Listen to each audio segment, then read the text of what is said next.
So, Sarah, your viewer link should work right now. Will we be able to see like how many people have joined the room on this interface, or do we need to pull up the view only link? I think I'm not sure if the view only link has that data. I have that data because I started the chat. I can't see you guys. You don't see us? No.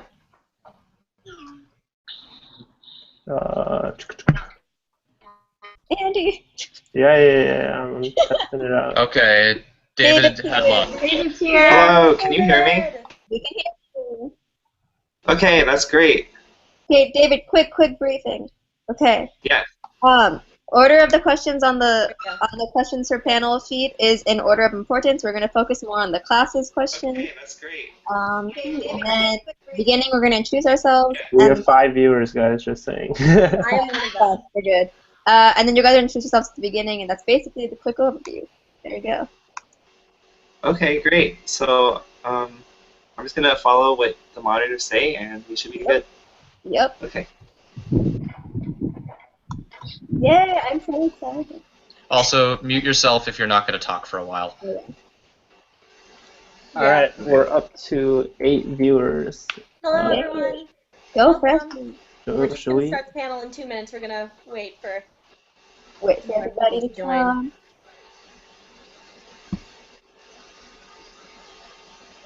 David.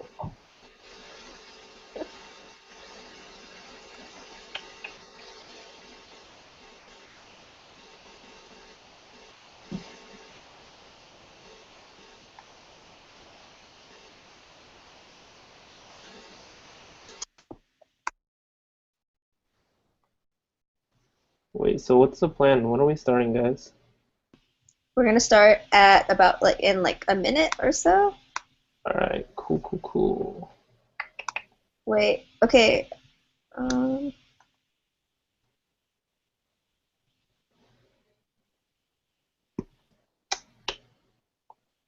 right, 14 viewers. Cool. Andy. I don't know. It's kind of weird if no one's talking. Yeah, I know, it's true.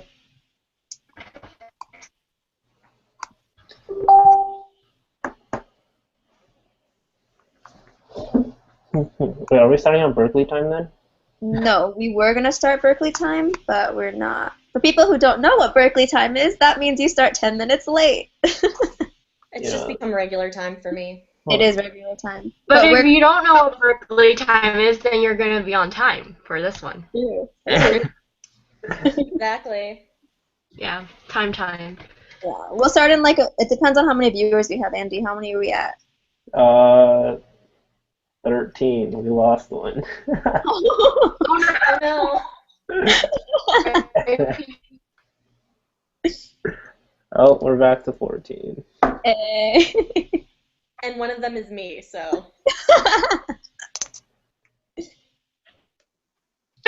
Okay. Going strong. We'll probably start at 6:05, depending on viewers. All right, sounds good. Good. Do we know how many people are watching the YouTube live feed? Or? Currently 15. Oh, okay. That was 17. Oh, wow. Yeah. Are we gonna wait for a certain number to start? We'll probably by 6:05 if whatever number we're at, we'll start. Okay. Because we're not gonna go over. We're gonna end at 7. Okay.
torrential windstorm coming from David's computer. Oh, is that? Is my Yeah. computer making too much noise? Oh, is that from David? Oh, really? Oh, that's funny. It's someone. It's an old computer. But it has a nice screen. Andy, how many are we at? 21. Okay, cool. Ooh. 23. Okay. Awesome. Maybe they already know about Berkeley time. Yeah. How many incoming freshmen are there? For Regents, it's about Yeah. 200, right? Okay. I believe so. Yeah. Yep, exactly. Yeah, it's about 200. 10% Hey, actually these ones isn't are bad. I'm really happy that like all the people are here. Like 20 is a lot too, so we're good. Okay.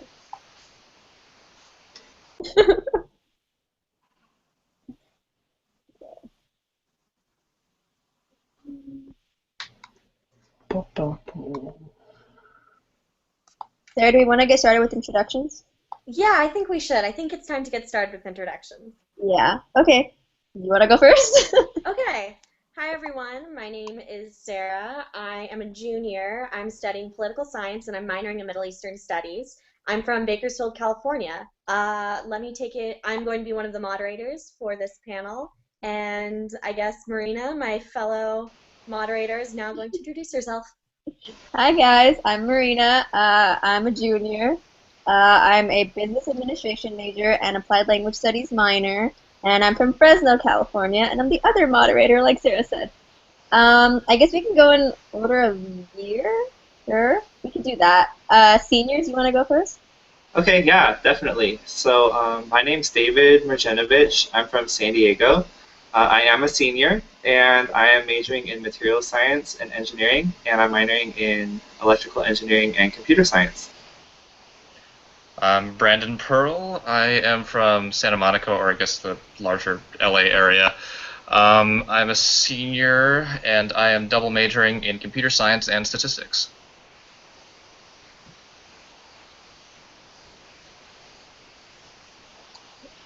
I guess I'll go next. I'm Andy. I am going to be a third year. I am majoring in electrical engineering and computer science.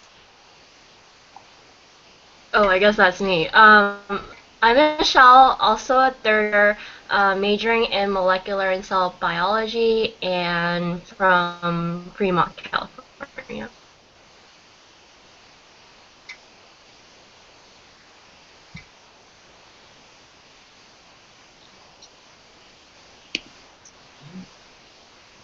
Robbie or Krupa? I think I'm younger.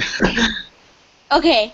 Hi, I'm Krupa. I'm a second year majoring in public health and potentially minoring in either education or GBP or public policy. Don't know yet. We'll figure it out. You want to say what GPP is for that? Oh, GBP is global poverty in practice. Oh, and I'm from Modesto, California. Okay, then I'm Robbie. I'm from Monterey, California, and I'm a double major in economics and sociology. Sarah, you want? All right. Okay, so I guess just to get the ball rolling, Mareena and I are going to answer your questions that you sent in, mostly on the Regents and Chancellor Scholarship. So we're just going to go over some of the benefits and specifically how you can access those benefits. So do you want to start, Mareena? Sure. Okay, so just to like list out like in general, so the benefits of the scholarship, you get priority registration, you get a faculty mentor, you get guaranteed housing, you get a research stipend, you get the honorarium, and you get financial advising, and you get to become a member of RCSA. So you get a lot of benefits of being a part of the or having the scholarship. Sarah, do you want to talk about priority registration? Sure. So we have a lot of questions about priority registration and enrollment, especially phase 2 and for your future semesters here at Cal. So for phase 2, your priority does kick in, and you basically get registration on the very first day of phase 2. And for phase one of the next semesters to come, you will also get priority registration working the same way. On the very first day, you will get to register for your classes, which has been really, really helpful. Mm-hmm. And your phase one, if you haven't already attended your CalSO during your or freshman orientation, that's when you sign up for your first phase one is for freshman orientation. It's at the end. Fun times. Okay, moving on to your faculty mentor. So you're assigned one at the beginning of your freshman year. Most of the time, your faculty mentor is someone from your department related to your major. So some of those mentors will reach out to you, but most of the time, you will have to reach out to them first. You can do this. I think I sent my mentor an email. You can go to their office hours. But they are a great resource for you guys as a mentor at Cal. They're there to guide you and help you however you need them to. Now you can make the most out of your mentors, again, like by reaching out to them. Like you really have to make that first initiative and reach out to them. And so some of them can help you to find research opportunities, but they are great resources just to advise you on your career path also. Yeah. I think, Sarah, you want to talk about RCSA? Sure. One question we received was, what are the social benefits or extracurricular benefits of the Regents and Chancellors Scholarship? And the main one is that you are automatically a part of the Regents and Chancellors Scholars Association, which is what all of these scholars you see today are a part of. And RCSA is really, really great. It's made up of different committees who put on events, such as TEDx Berkeley, which is an independent TEDx event. ROHP, shout out to Michelle. Faculty game night, and every year we coordinate and are a part of an inter-UC conference, which consists of Regents and Chancellor scholars from all of the UCs. Well, most of them. And also, our shout out to Brandon. RCSA puts on its own career fair once a semester to help you find jobs and internships. And we also have resume book specific for RCSA. Yep. Okay, so that's just kind of like an overall gist of what RCSA is, what the benefit of getting the scholarship is, or the benefits. Yeah, that's just like a gist. If you guys want to find out more about it, you can always go to the website, rcsa.berkeley.edu. Okay, so moving on to other questions that you guys had. The first question that we're going to ask is, how many classes do you recommend taking your first semester? And how difficult is it to take, however many, 13, 14, 15, 16 units? Okay, so hi, I'm Michelle again. I can answer this question. So most college advisors will advise you to take somewhere around 13 units, which is like the minimum amount to be considered a full-time student here at Cal. Your first, so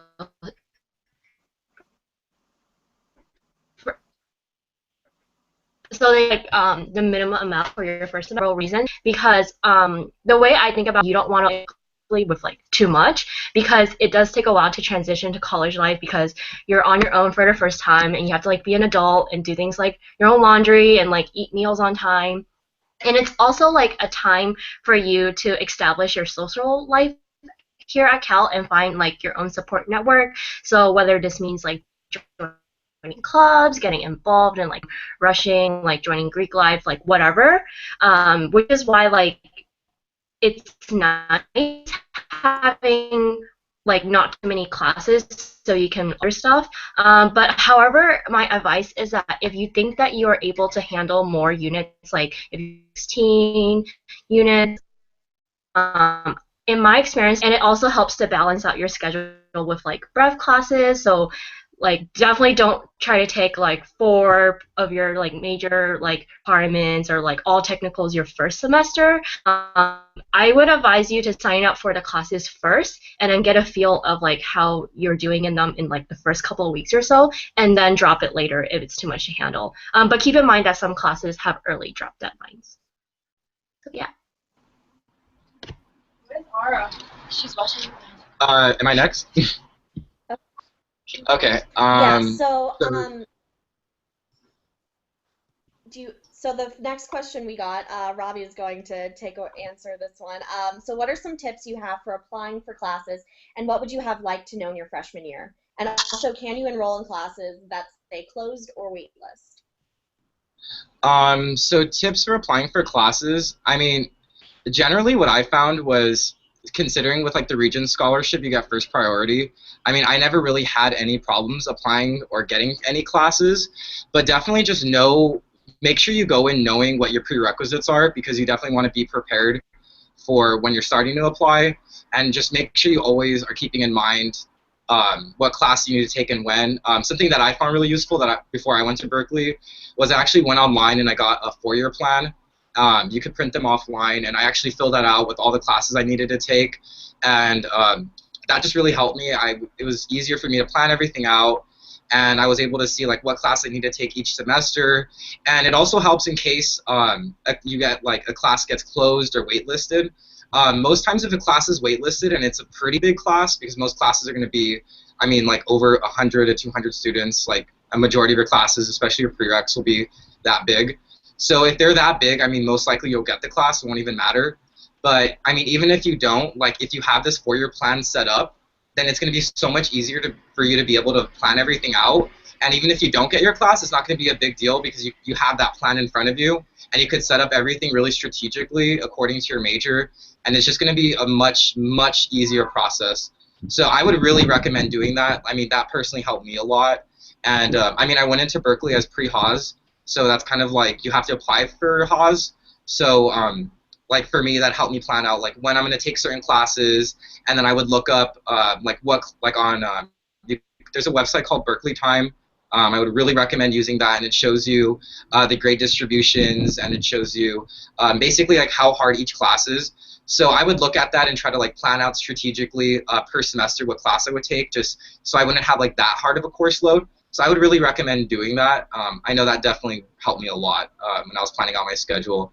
I never had a problem all this past year with getting any of my classes, so I doubt that would be a problem for any of you, unless you just apply for a class late. But make sure you know how big the class is, and maybe try to figure out like if this is a more popular class on campus or something, because I mean, if it is, you're going to want to phase 1 it like immediately.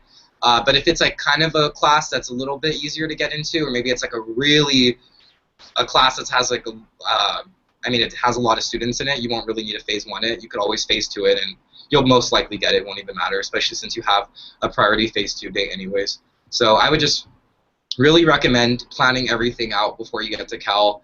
I know it sounds a little, I mean, it could be a little like annoying to have to plan everything out, especially since you're a first year.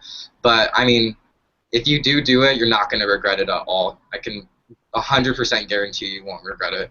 And then even if you don't know what you're doing that much, once you get to Cal, you can meet up with one of your advisors, or even talk with any of us Regents, and most likely one of us will have the same major as you, and we can guide you on that process, so it won't be that hard for you at all.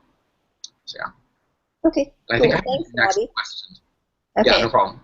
So now we're actually going to go to what are some classes that you enjoyed that you would suggest to fulfill the breadth requirements?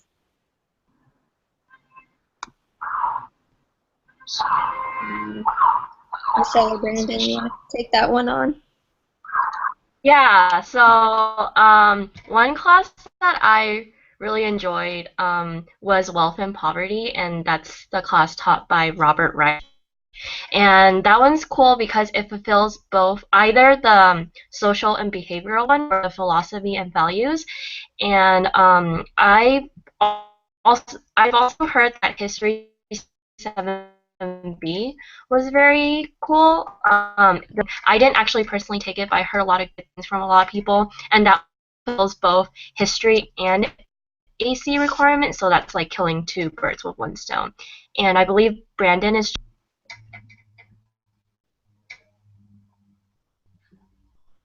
Oh, sorry, your audio just kind of jumped toward the end. I'm assuming you said astronomy. Okay. Yeah, sorry. Yeah, sorry. Okay, so astronomy or Astro C10 is kind of like the overview course. given by the astronomy department. I took it with Alex Filipenko. He's a phenomenal lecturer. His class is amazing. He literally had his kids come in at one point and demonstrate. I think it was the evaporation of black holes for like the Halloween lecture. It was a really neat course.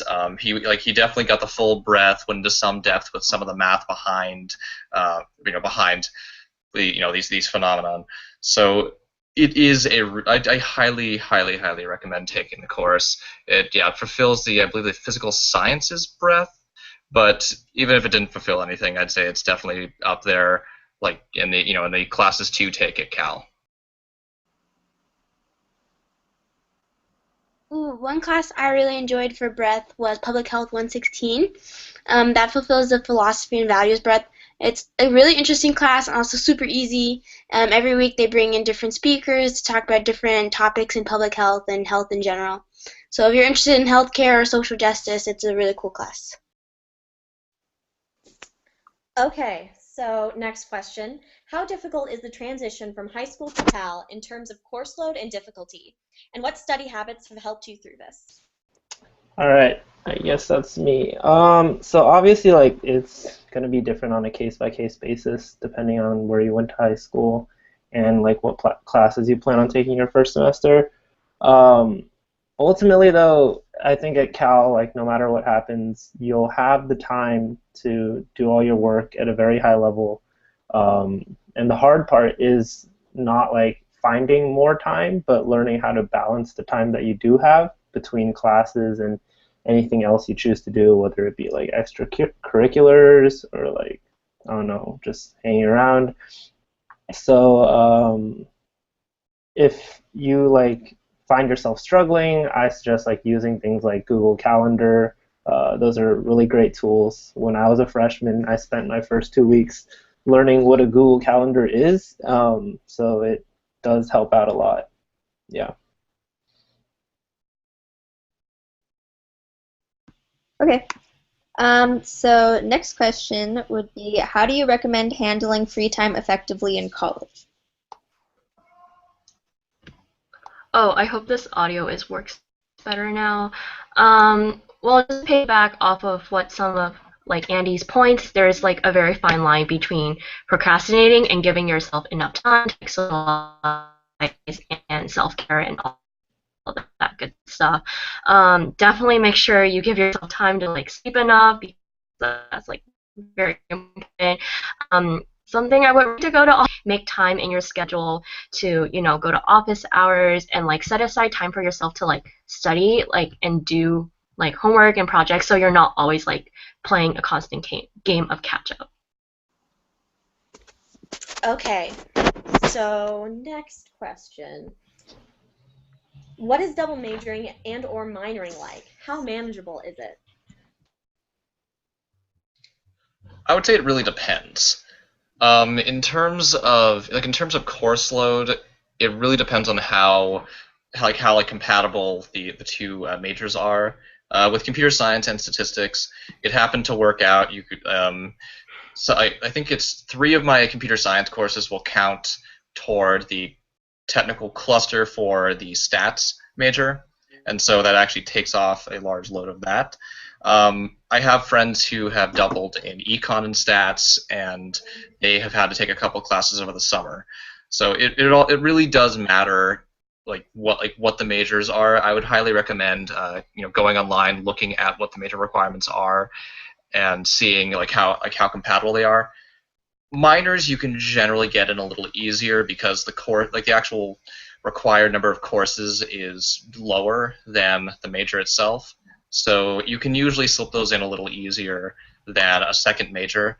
But again, go online, and when you get to Berkeley, you can talk to an advisor about what seems reasonable. This kind of goes back to the unit discussion. It depends on how many units you're comfortable taking. First, actually not so much first semester as it is like every semester there on out. So you just kind of keep that in mind as you're doing that research into the compatibility between two majors, minors, etc. Awesome. So our next question is, what are some on-campus resources that I should definitely utilize? Okay, I'd be happy to answer this question. There are many different campus resources that you should be aware of and that will be really helpful to utilize. First and foremost, I'd like to talk about the night safety resources on campus. We have a night safety shuttle. We have blue safety pillars that are scattered all over campus where you can call like police if you need to. We have Bear Walk, where a student actually will walk you home. These resources ensure that if you're ever out and about late at night, you have the means to get back to your dorm or apartment safely. There is occasional crime at Berkeley, and these services really guarantee that you can get home safely at night. So I would say like that should be something that you should know about, and you should really look to using those for night transportation. There's also a lot of campus study areas, a lot of different libraries on campus like Moffitt, Kresge, and Main Stacks. Those are all great places for you to study if you don't have a quiet living area or you just want to change up your scenery, because sometimes that helps. There's the MLK Student Union, which is a really open, free space. Has a lot of food in the bottom. This is a very nice hangout area for studying. There are also a lot of miscellaneous campus buildings, and they all provide flexible hours to sit down and study in a quiet environment. Another service that I'd like to talk about are student-to-student tutoring options. Many dorms will actually have student learning centers. There's also a student learning center on campus, and through those you can get lots of one-on-one help from other students who are taking large-scale classes that are typically common in terms of prereqs for other courses. So as you get into more advanced courses, you can often find major-specific student groups that will provide study options or tutoring as well. There's on-campus food everywhere. If you need to eat something, food is literally within 3 minutes of any location on campus. There's a huge variety of food, meal plan options, non-meal plan options. So you really can find food anywhere, open pretty much throughout the day. If you ever need administrative or financial assistance, Sprawl Hall is really good for answering all your questions regarding financial aid, scholarships, using Cal Student Central, course registration. I also wanted to bring up office hours. Every professor is mandated by the university to hold question-answer time once or twice a week, and it's extremely useful for networking, learning, and more.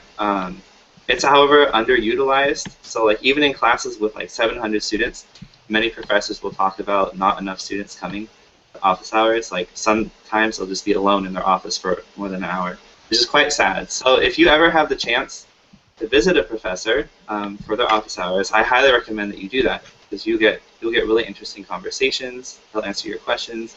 It's a great opportunity. And then of course campus medical facilities. We have the Tang Center. You can make online appointments to see medical practitioners. We have free counseling at our university. You can go in for many, I think it's like 6 or 7 free counseling sessions. Not 100% sure on that number. 5 free counseling sessions. And there's also residential hall staff that are trained in making good health decisions. And so, I mean, there's just a lot of campus resources out there, and those are some of the ones I thought are most notable. Okay, thank you so much, David. You're welcome. So our last preset question for right now, before we go into the live Q&A, is what are some things that you feel are really important to buy for your dorm? Okay, I think I grabbed this one. So I guess, like I would recommend that outside of kind of like the required trivial stuff, like like bedding and medical supplies, just kind of like a couple extra blankets never hurts. Always always nice to get comfy. Possibly a printer, although there are on-campus resources to handle printing, usually within the dorms. In all honesty, the most critical thing, like that I like, at least like for my own sanity, that I found to be useful, at least in the dorm, just something to make it feel like home, because you're going to be there 8 months out of the year. So you might as well make it the home away from home. And so anything from like posters to like plushies or or family photos, stuff like that. It's it's not necessarily like immediate utility, but it just helps make it make it feel like home. I mean, I think everyone here kind of has like an item that makes their dorm room home. I mean, I have a wall of smorgasbord, like things from past to present, a collage my sister made me, stuff like that.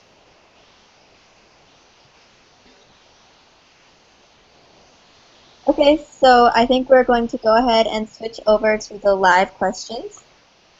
So the first one is, I'm going to be going to the Makeup Cal, so how do I take advantage of early class registration? I guess I can talk about this one. So this is to Evan Winston. The one bad part about the Regent Scholarship is it does not apply for the first semester in terms of early class registration, but it will help you out with the rest of your semesters here at Cal. I know you're probably really worried right now if you haven't signed up for any classes yet, but don't be afraid. All the other freshmen are in the same boat as you, and I've rarely heard of a story where at CalSO a student didn't get the class he wanted to get. Usually, like, you'll wait list for a class, and I say like 95% of the time you'll get off the wait list. So don't worry, it'll be okay, and you'll definitely reap the benefits of early class registration in the future. If anybody else has any input, go for it.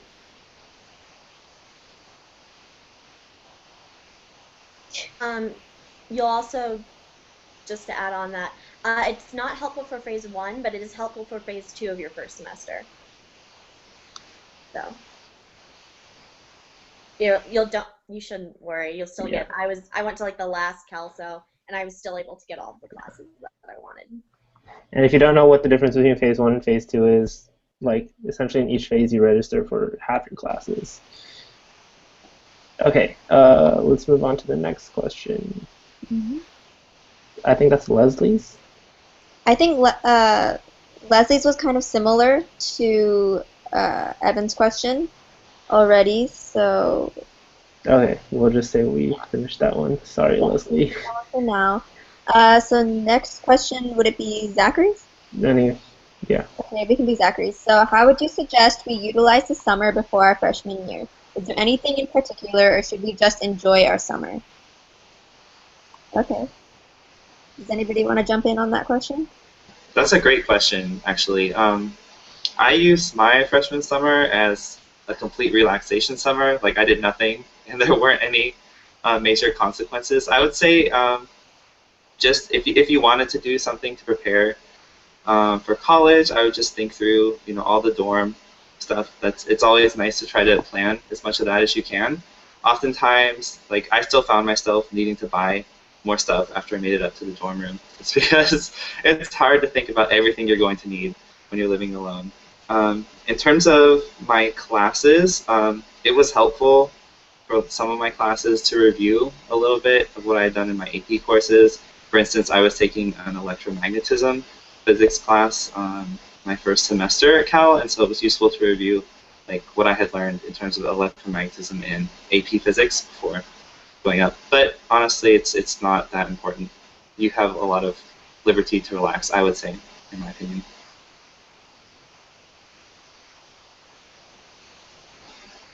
Yeah, I guess I'd add on to that.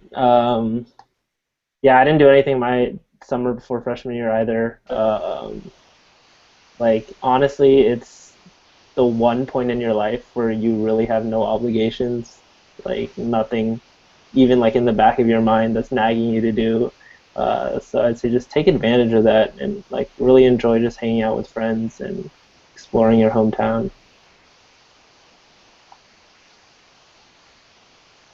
Okay, I guess then anyone else, or should we move on to the next question? Okay, let's move on to the next question. If you're trying to enroll, oh no, how would you? Oh, just kidding.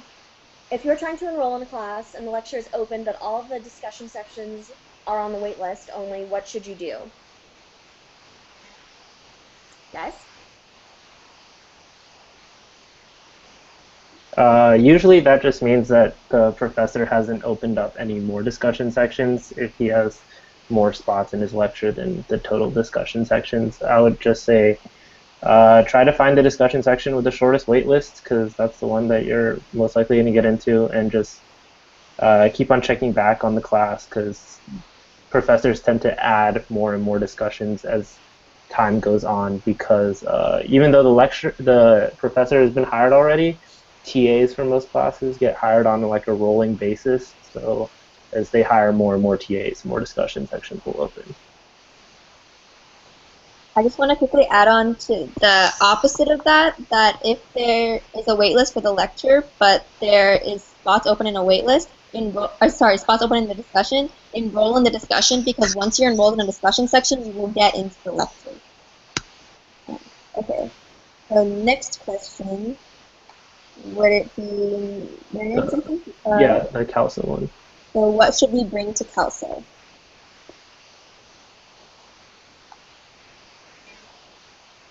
Anybody want to jump in?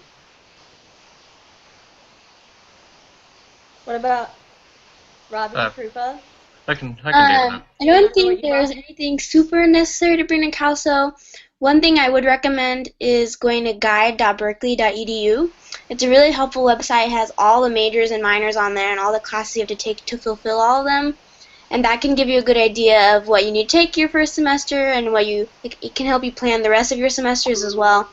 So I would just take a look at that, maybe bring a laptop so you can work on your schedule. And then, yeah, I think that's about it. There's really, I remember when I went to CalSO, they said, like, print out all these papers and bring all these papers. It's really not necessary. Just bring, like, ideas for your schedule and just come with questions, definitely. Even if you have no idea what your schedule is, there's lots of other people there who are the same major as you, and you can ask them questions.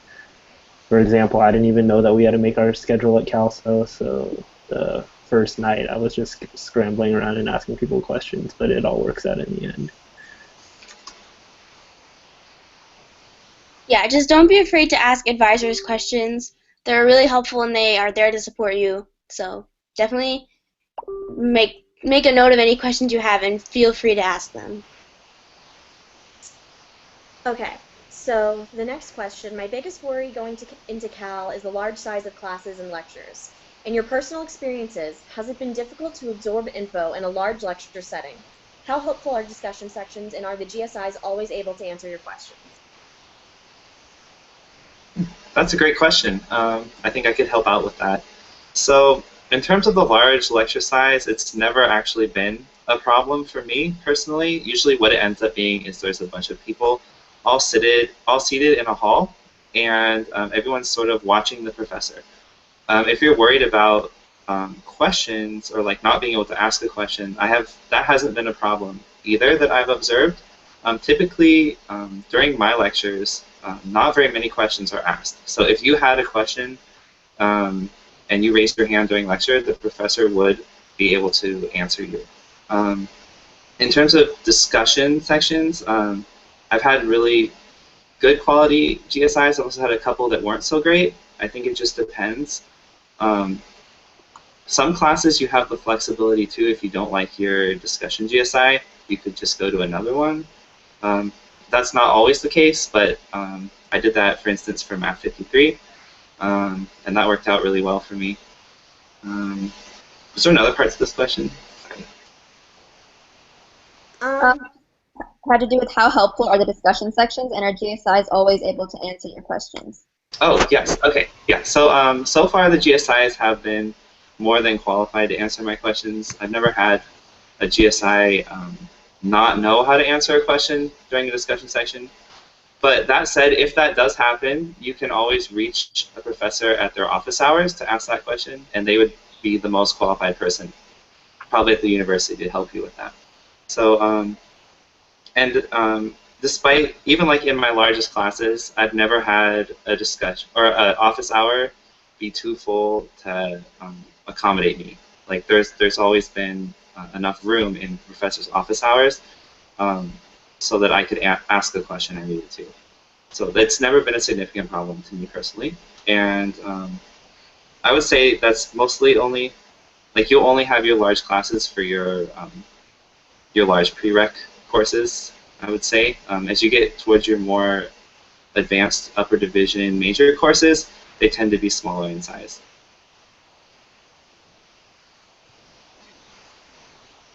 Yeah, hopefully that answers everything. Okay, so I think David did a really good job of answering that, so we'll go on to the next question. That question is, June 15th is the deadline for the new RCSA scholars to choose their faculty mentors. How did you go about choosing your faculty mentor, and what type of relationship do you keep with your mentor? How would you best recommend we utilize this resource?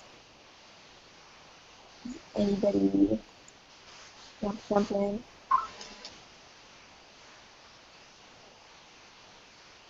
Did any of you get to choose your mentor? I don't See, remember. I don't think that I chose my never got to mentor. choose I was my thinking of mentor. that. It was assigned. Your mentor is automatically assigned, and you'll generally be put in contact with your mentor. Doing something new? Yeah, maybe something changed this year. But if you do have the opportunity to choose your faculty mentor, I would try to choose someone who's aligned in your interests and major, because they are a very big help in terms of doing stuff outside of classes. One of the old RCSA students who graduated this year, Ben, likes to talk about how his faculty mentor got him his research opportunity. He simply just name dropped his faculty mentor in an email and got an immediate reply. I am personally, my faculty mentor and I, we email once in a while, but I know a lot of students who are very close with them, and they get hooked up with research and fun stuff outside of class. Yeah, for me personally, my mentor has been just that. He's been a really big help in kind of deciding what career paths I want to go down and how I can achieve that. Um, Originally, it wasn't in the department I was majoring in, but then I decided actually to switch my major, so it actually ended up working out. And like we said in towards the beginning of the panel, it's really kind of on you to reach out to your mentor and create and sustain a relationship throughout your years here at Cal. And it's up to you also to determine how involved you want to be with that aspect, because I've heard a lot of people have really good relationships, and then some scholars do not take advantage of this, and it's just kind of fades away into the background. Yeah, I definitely would like to add that so my freshman year, I actually tried meeting up with my mentor a good like 4 or 5 times, like emailing, and every single time we couldn't meet up. And so sophomore year, I finally actually met him, and he actually ended up helping me. I took his class second semester sophomore year, and I was really freaked out because I was on the wait list and the class got full, and just like he really helped give me that calming, that ease. I emailed him and he was super funny and was just like, "Oh, you'll get in, don't worry, like we'll make it happen." And like he really doesn't have any control over it, but just that relationship that I had with him, he was really able to help me understand like, no, it's okay. And then it made it a lot easier for me to go and talk to him in office hours and whatnot, just already knowing him. And it was nice because I actually got accepted into Haas in the semester I was in his class, and so I got to like run up to him afterwards. I got to run up to him afterwards and be like, "Oh my gosh, guess what? Like I got in," and just like having him be there and like really excited for me was really nice because my parents weren't there, but he was there for me, and so it was just really comforting to have that relationship with my mentor. All right, Sarah. So I guess on to the next question. What does it mean as a Regents and Chancellor's Scholar that I have priority when it comes to picking classes? When does that priority come into play?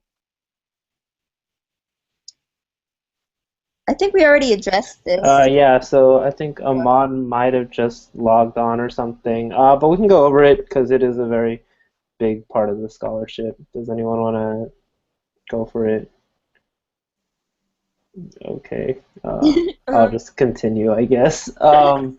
So priority, like we covered this, so there's two phases in terms of class registration, phase one, phase two. Each of them you register for about half of your classes for the upcoming semester. You'll be doing phase one at CalSO with other freshmen, so you won't be able to take advantage of that priority then. But for every other phase after that, your Regents scholarship will kick into play, and you will pretty much be the very first student signing up for classes in terms of phase one, and for phase two, you will have the very first phase two. And ultimately, what that means is that you can pretty much get into any class that you want, at least from my experience. Okay, I think Andy covered that. So you guys can feel free to keep asking questions. Until someone else asks a question, we have another pre-selected question we can ask. And it was, where can I find internship opportunities, and should I start an internship in my freshman year? I guess, Andy, that was you too. So. Yeah, so I can talk about this. Internships are a very great opportunity to take a look at industry. It definitely depends on what your major is in terms of like whether or not you want to apply for internships that early. I know that for a lot of engineering students, they try to just go as early as possible. But as a freshman, I highly encourage you to just go for it, apply. It's a really great experience, even if you don't get it. And even if like they say like the qualifications need 2 years of experience, you need this, that, like whatever. I highly doubt your recruiter is going to cross-match your resume against the actual requirements. And sometimes you can just slip through the cracks. And as long as you get one internship, that's all you need, right? So I say just go for it. A lot of freshmen end up getting internships at startups, which usually you'd apply for in the spring. If you want to apply for bigger companies, you'd get that in the fall, I believe. So don't be afraid to like ask around, ask people in RCSA, ask people in your major who are older than you, because they've done this before and they'll have a lot more advice, especially major-specific advice for job stuff. And as David mentioned, I believe, God, it was probably like 20 minutes ago at this point. We do have a couple of job fairs within RCSA, and we have had startups attend in the past, in addition to larger companies. So definitely feel free to come in, drop some resumes, and who knows, apply early, often, and in great quantity. Yeah, and you can end up like Andy, who's now sitting at Google. In one of their little think tank little side bars. I hate you. I love you too. Anyways, on to a live question.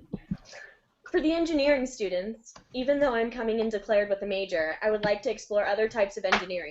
Are there specific classes, seminars, or other opportunities that can help me with this? David? Andy? Oh, I had to unmute there for a second. Definitely, I would say that in terms of engineering, there's a lot of common prerequisites between the different engineering degrees. So you don't have to make up your mind in terms of like which major you want. Although I think the question was specifically asking about classes you can take for overviews of different engineering. I think that there are a couple of seminar classes, but I don't know off the top of my head. That would be something I'd have to look into a little more. But other advisors at CalSO should know more about that, or I don't know if anyone here knows off the top of their heads. I don't know off the top of my head, but there are definitely some useful ones. I took one in the fall that was on like innovation in America or something, and I learned a lot of cool stuff. So there's definitely like a lot of classes that aren't that many units, aren't that much of a time commitment, where you can really learn about all sorts of different engineering topics. Yeah. We might have we might be able to find that information and give it to you guys in a follow-up after this. Yeah, so if you have any specifics, you can always email us at berkeleyrcsa@gmail.com.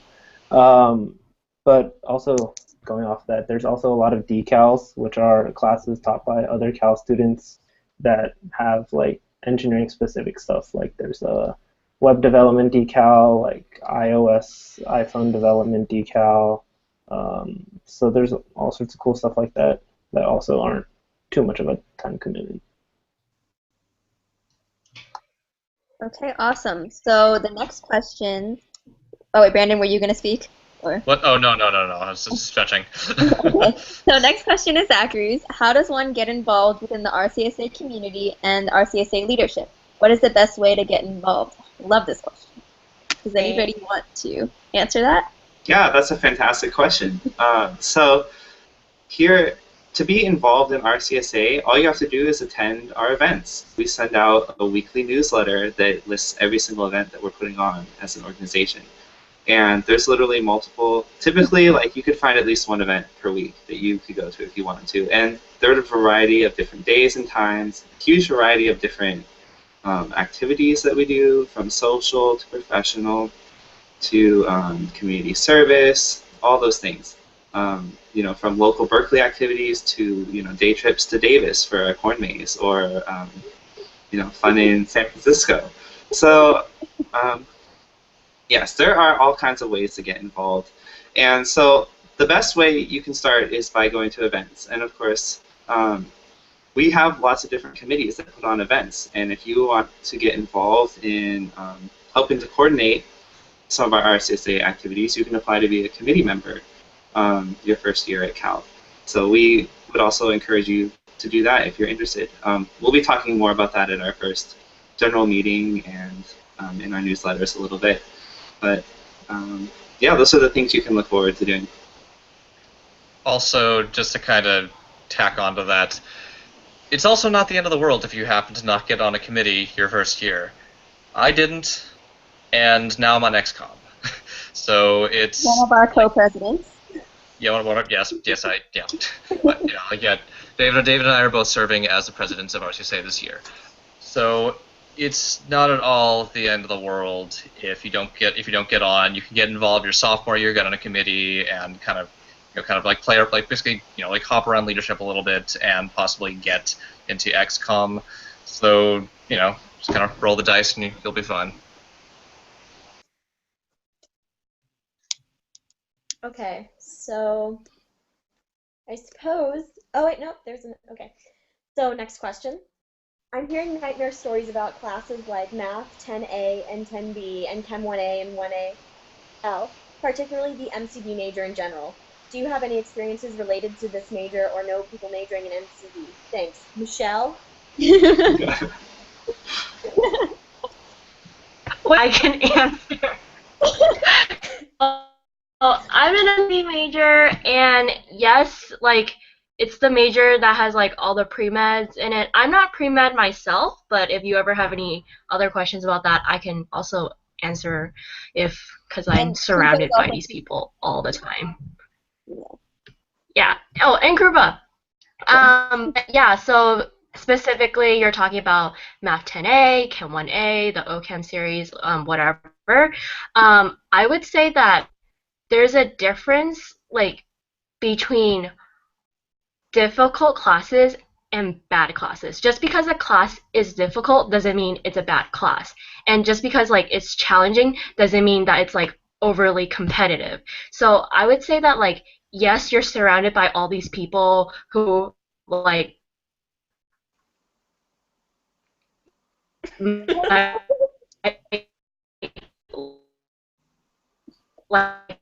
might have been at the top of their class, like, throughout. Wait, Michelle, you might need to backtrack. A wrong answer. Wait, backtrack, Michelle. You were gone for a second. What? You were gone. Oh no! Okay, wait, sorry, my Wi-Fi is really shitty. Where did I cut off at? Does anybody know where she cut off? It's only been like 10 seconds.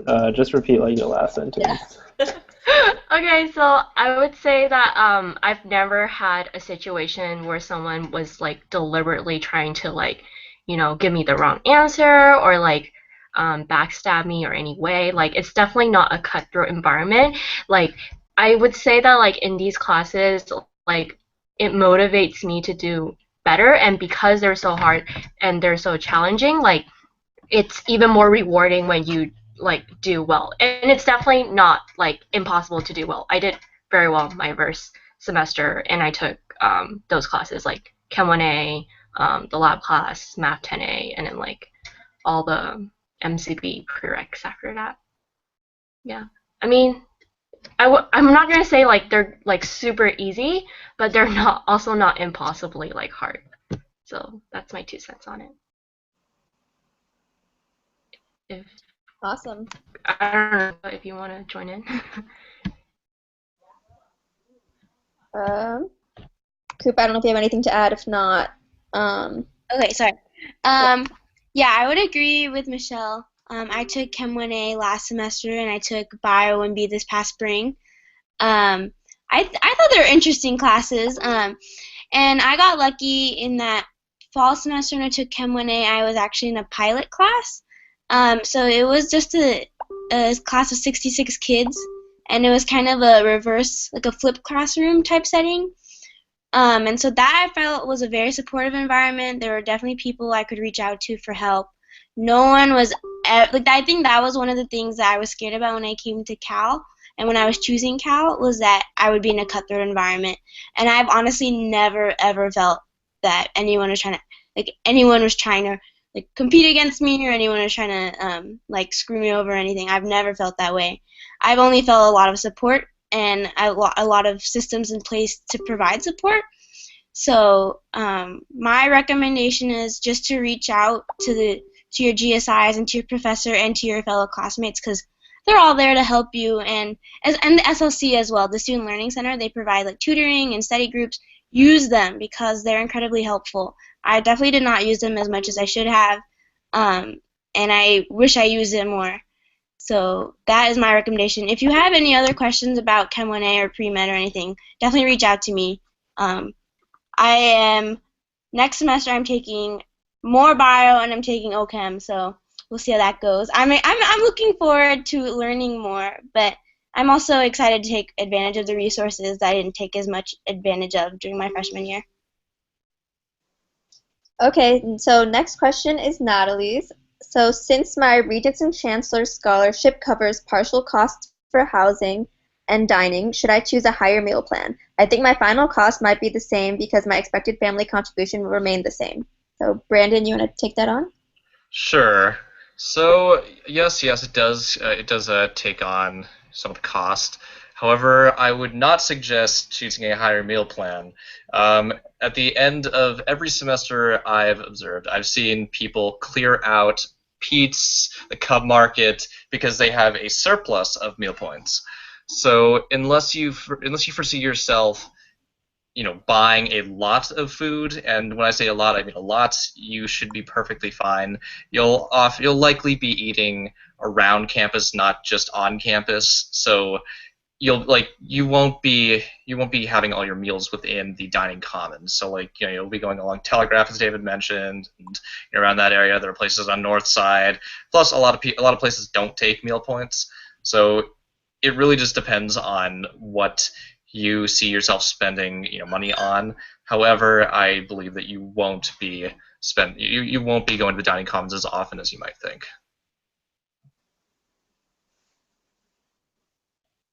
Yeah, I would. Oh, sorry. Go ahead, Krupa. Oh, my recommendation: do not buy the big meal plan. Buy the standard one, because you will be stuck with a lot of meal points and nowhere to use them. If you end up with not a lot of meal points, I think there are ways to add more. I think you can add like 55 more meal points for $50 or something like that. There are ways to add more meal points, but stick with the standard one. I know someone who had the premium their fall semester and then had way too many meal points left over, so spring semester she switched to standard. So I would just get the standard, and then if you find that it's not enough, either add more meal points or you can switch up to premium later.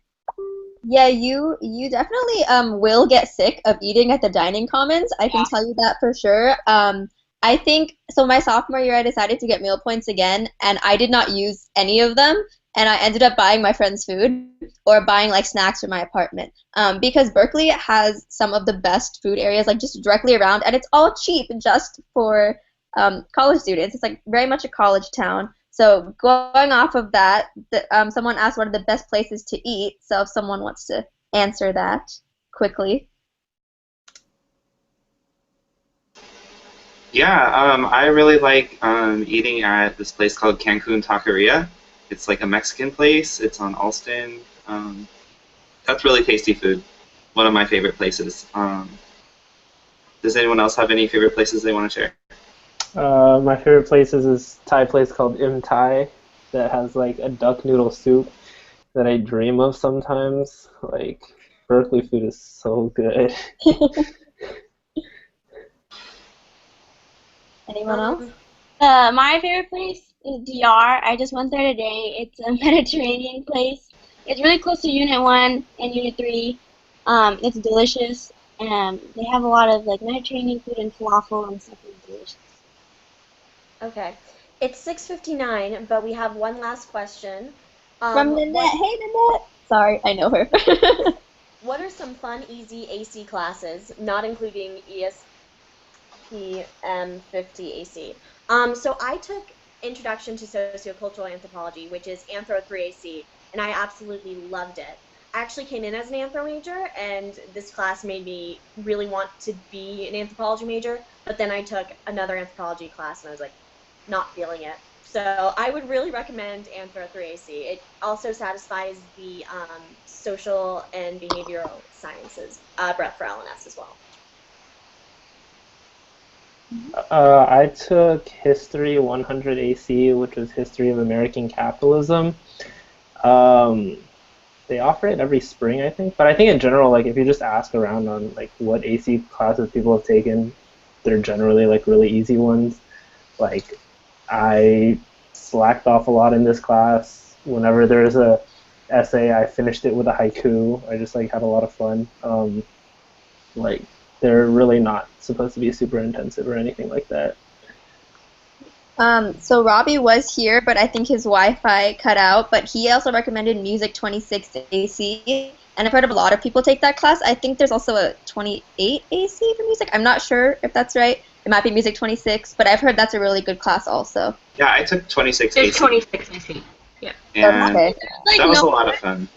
there's no rush to get your AC requirement done because there's quite a few classes that fulfill it. There's a lot of upper div classes as well. So if you don't want to take it right away, there's no rush to. Like I've heard that Education 190 AC is supposed to be really great, I think. And then also I've heard that Public Health 150E satisfies the AC requirement, and that's Community Health, which would be a really interesting class. I haven't taken it yet, but I'm going to because I'm a public health major. So I'm excited for that one. Okay, well, it's now 7:01, so I think we can conclude our virtual panel. Just want to let you guys know that we will be sending out all of our emails to you guys. So if you have any individual questions for any of us, feel free to reach out to us. We're more than willing to help you guys out. We remember what it's like to be in your spot, so feel free to reach out to us. And hope you guys found this helpful and enjoyed. And enjoy the rest of your summer, definitely. All right, I think we're good. Great, it's been fun. Thanks everyone for tuning in. Thanks everyone